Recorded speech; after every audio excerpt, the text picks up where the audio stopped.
Assalamualaikum warahmatullahi taala wabarakatuh, murid-murid sekalian. InsyaAllah hari ini kita akan belajar mengenal air. Okey, mengenal air. Jadi air ni sebenarnya mempunyai banyak jenis. Okey, mempunyai banyak jenis. Jadi yang pertama adalah air mutlak. Okey, air mutlak. Air mutlak ni apa? Air mutlak ini ialah air yang kekal dengan sifat asal kejadiannya sebagaimana yang diciptakan oleh Allah. Jadi air mutlak ni sifat dia kekal. Sifat dia kekal asal seperti kejadian yang diciptakan oleh Allah. Ianya suci dan boleh menyucikan. Jadi contoh air mutlak ialah air salji, kan? Air salji tu bersih. Air hujan, air embun, air sungai, air perigi, air laut dan air mata air.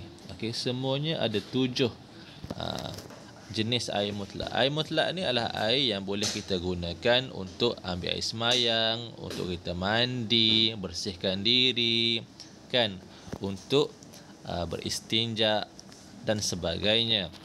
Jadi contoh kalau air paip dekat rumah kita tu, itu daripada air sungai dan sebagainya. Jadi bersihlah tu. Itu air mutlak. Okey?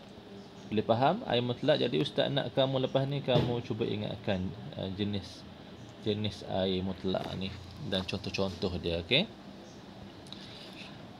Seterusnya air musyammas. Okey, air musyammas. Air musyammas ni air apa? Air musyammas ni air dalam bekas yang boleh berkarat dan terdedah di bawah matahari yang sangat terik di negara bercuaca panas. Makruh menggunakan pada tubuh badan. Okey, air musyammas ni sekiranya air itu berada dalam satu bekas, contohnya tin ke apa ke yang boleh berkarat, air itu duduk dalam bekas yang boleh berkarat dan terdedah dengan cahaya matahari yang terik, yang panas. Jadi air itu macam mana? Air itu dipanggil air musyammas. Okey, air musyammas, tapi air itu suci dan boleh juga menyucikan. Namun dia makruh. Makruh untuk digunakan. Makruh ni maksudnya lebih baik tak digunakan lah. Lebih baik tak payah guna. Baik guna air mutlak. Air mutlak yang tidak terdedah dengan matahari. Kalau air musyammas ni dia bersih, tapi disebabkan dia terdedah dengan matahari dan dia berada dalam satu bekas yang boleh berkarat, dibimbangi kalau kita guna boleh bawa penyakit pada diri kita. Jadi ini air musyammas. Okey, makruh digunakan. Maksudnya boleh, tapi sebaiknya tak payah gunalah. Macam itu. Seterusnya air musta'mal. Air musta'mal ni air apa? Okey. Air musta'mal ni ialah air yang telah digunakan untuk berwuduk atau mandi wajib. Okey, titisan-titisan air daripada wuduk kita tu ataupun mandi wajib kita tadah dalam satu bekas. Okey, itulah air musta'mal.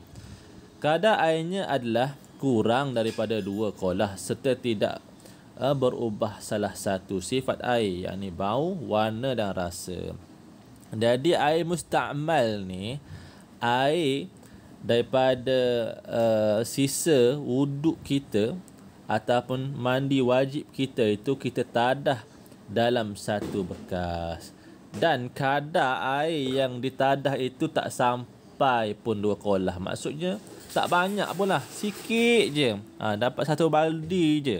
1 baldi tu sebenarnya tak banyak lah. Jadi air itu suci. Air yang kita tadah, air bekasan wuduk itu yang kita tadah tu suci, tapi tidak boleh kita nak gunakan untuk menyucikan. Tak bolehlah kita nak guna air itu untuk sucikan najis, tak boleh. Nak gunakan semula untuk wuduk tak boleh. Kan? Jadi air itu suci, kan? Maksudnya suci. Bolehlah kalau kata nak minum ke boleh. Tapi tak boleh untuk menyucikan, tak boleh nak bersihkan najis, tak boleh. Nak ambil wuduk dengan gunakan air mustakmal, tak boleh. Sebab air itu adalah air bekasan ataupun air lebihan wuduk. Air lebihan, air sisa daripada wuduk kita itu kita tadah semula. Jadi tak boleh. Itu air mustakmal. Okey. Kena ingat ni, air mustakmal. Seterusnya air mutannajis. Okey, air mutannajis ialah air kurang 2 kolah. Dimasuki najis ke dalamnya walaupun tidak mengubah sifat air. Lebih 2 kolah. Kalau lebih 2 kolah air itu dimasuki najis ke dalamnya dan mengubah sifat air. Okey, air mutannajis ni senang ceritanya air yang dimasuki oleh najis. Dimasuki oleh najis. Contohnya air kita tadah dalam baldi dekat rumah. Baldi tu taklah besar, kecil je. Lepas tu tiba-tiba apa? Tiba-tiba kita sedar ada tahi burung masuk. Macam mana tahi burung boleh sesat dalam tu? Kan?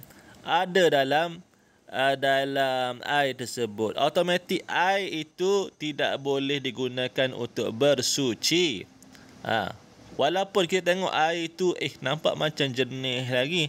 Kan? Tahi burung tu duduk dekat bawah permukaan permukaan baldi, macam tak berubah lah, warna air tak berubah, tapi tetap tak boleh digunakan. Sebab apa?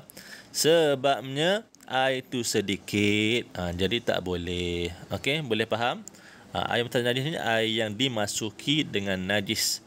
Adapun air tu banyak, kan? Air tu banyak, 1 kolah, kan? Kalau kita pergi masjid, kita tengok 1 kolah, kan? Besar kan kolah tu, orang ambil sembahyang, kan? Tapi dimasuki dengan najis. Contohnya ada gajah masuk, kan? Gajah terberak dalam kolah, contoh. Jadi walaupun air itu banyak tapi menyebabkan berubahnya warna. Asalnya warna tu warna jernih tapi tiba-tiba bertukar, kan? Jadi keruh dan sebagainya. Ataupun bau, asalnya baunya bau tak ada bau, tiba-tiba dimasuki najis berbau pun tak boleh. Ataupun sifat dia, sifat air itu, kan? Jadi macam mana? Jadi melekitkan sebagainya ke apa? Jadi benda-benda itu menyebabkan tak boleh digunakan walaupun air itu banyak. Jadi bila berubah sahaja salah satu warna atau bau ataupun sifat, maka tak boleh dah digunakan untuk kita ambil wuduk ataupun mandi dan sebagainya. Jadi ia air yang bernajis, air mutannajis. Okey, boleh faham tu? Boleh faham. Jadi itu sahaja hari ini. Jadi kita dah kenal jenis-jenis air, maka kita boleh dah buat kesimpulan bahawa air yang boleh digunakan untuk berwuduk ataupun mandi wajib ataupun untuk membersihkan najis hanyalah air mutlak dan air apa? Air musyammas. Tapi musyammas ini tidak digalakkan untuk guna. Sebaiknya dielakkan sebab makruh. Jadi air mutlak lah yang terbaik, iaitu air yang kita gunakan sehari-hari itulah yang terbaik. Dan air mutlak itu contoh-contohnya seperti yang Ustaz sebutkan tadi ialah salji, air hujan, air embun, air sungai, air perigi, air laut, air mata air. Jadi semua ini boleh digunakan untuk berwuduk, untuk mandi, untuk bersihkan najis, untuk istinja dan sebagainya. Jadi Ustaz harap murid-murid faham penerangan Ustaz pada hari ini. Ustaz minta maaf atas kekurangan Ustaz. Jadi kerja yang kamu kena buat ialah kamu cuba salin balik dalam buku aktiviti dan buku tulis bahagian-bahagian air ni. kan, dalam muka aktiviti. Itu sahaja. Okey, boleh. Tulis mulalah. Air mutlak tu apa? Okey. Air musyammas tu apa? Tak payah lukislah. Air musta'mal tu apa? Air mutanajis tu apa? 4 je. 4 je. Okey, 4 je. Tak banyak pun. Okey. Baiklah. Sekadar itu sahaja. Assalamualaikum warahmatullahi taala wabarakatuh. Jumpa lagi murid-murid.